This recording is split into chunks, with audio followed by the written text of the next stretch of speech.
Le problème aujourd'hui, c'est un problème que ces entreprises soient prêtes. Mais le problème principal, c'est pas celui-là. Le problème principal, c'est de savoir qui décide des politiques mises en œuvre par ces industriels.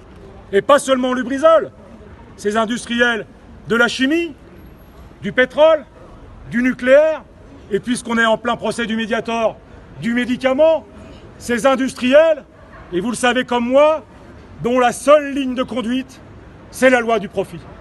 Et la loi du profit, pas à 5 ans, pas à 3 ans, à 3 mois, c'est la réduction des coûts, l'augmentation de la productivité.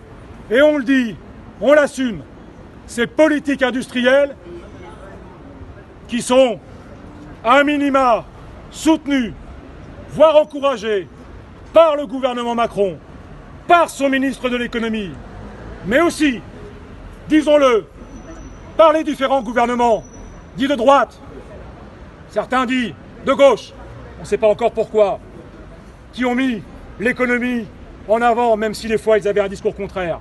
On laisse ces industriels jouer avec la vie des travailleurs, avec la vie de l'ensemble de la population. Et la question qu'on pose, je sais, ça va choquer, c'est de savoir si on peut vraiment laisser ces productions industrielles ou de médicaments dans la main des capitalistes. Et on pose la question de la réappropriation de ces moyens de production par les travailleurs sous contrôle de la population. On pose la question des organes de contrôle indépendants de l'État, du patronat, avec des laboratoires indépendants.